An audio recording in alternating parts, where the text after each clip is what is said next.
ചില ആളുകളെ കാണുമ്പോൾ നമ്മൾ വിചാരിക്കാറില്ലേ, അവര് ഭയങ്കര ഹാപ്പിയാണ്, അവർക്ക് യാതൊരു വക പ്രശ്നങ്ങളും ഇല്ല, അവര് സദാസമയവും സന്തുഷ്ടരായിരിക്കുന്നു എന്നൊക്കെ വിചാരിക്കാറില്ലേ?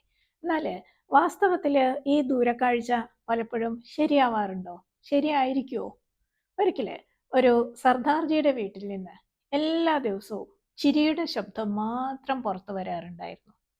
സാധാരണ വീടുകളിൽ നിന്ന് വഴക്കും പ്രശ്നങ്ങളും ഒക്കെ ഉണ്ടാവുമ്പോഴാണ് ശബ്ദം പുറത്തേക്ക് വരാറുള്ളത്.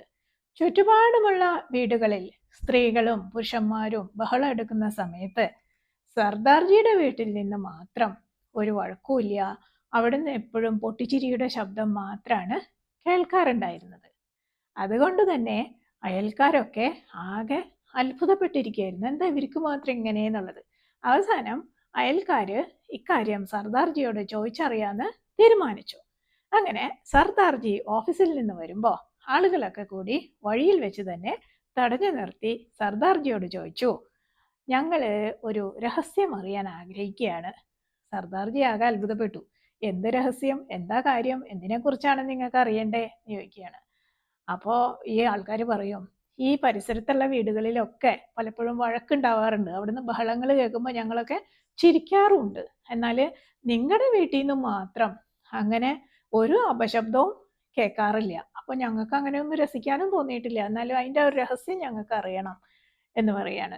നിങ്ങളുടെ വീട്ടിൽ നിന്ന് എപ്പോഴും ചിരി വരുന്നതിൻ്റെ രഹസ്യം എന്താണ് എന്ന് ചോദിക്കുകയാണ്. അപ്പോൾ സർദാർജി ചോദിക്കുക, ഈ പാവ എന്നെ എന്തിനാ ഇങ്ങനെ അനാദരിക്കുന്നത്?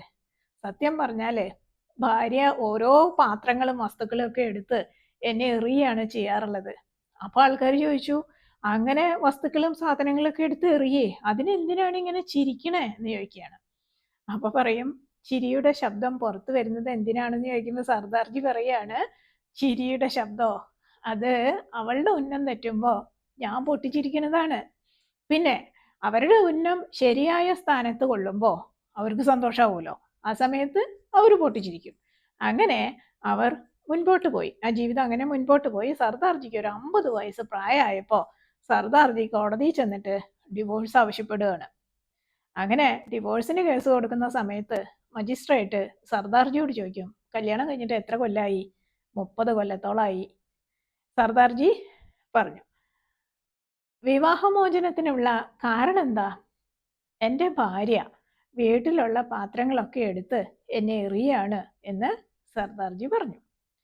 പാത്രങ്ങള് ഉടഞ്ഞു തകർന്നു പോകുന്നത് മാത്രല്ല, ഇതൊരുപാടായി, ഇനി സഹിക്കാൻ പറ്റില്ല. ജഡ്ജി പറഞ്ഞു, ഇതല്പം അതിരു കടന്ന കാര്യമായി പോയില്ലേ, 30 വർഷം കഴിഞ്ഞില്ലേ, ഇപ്പോഴാണോ നിങ്ങൾക്ക് ഓർമ്മ വരുന്നത്? ആദ്യം എന്തുകൊണ്ടാണ് ഇതിനെ തയ്യാറാവാതിരുന്നത്? അപ്പൊ സർദാർജി വിഷമത്തോടു കൂടി പറഞ്ഞു, ആദ്യം അവർക്ക് ഉന്നം പിഴയ്ക്കാറുണ്ടായിരുന്നു, ഇപ്പോ ഇതൊരു അഭ്യാസമായി മാറി കഴിഞ്ഞു.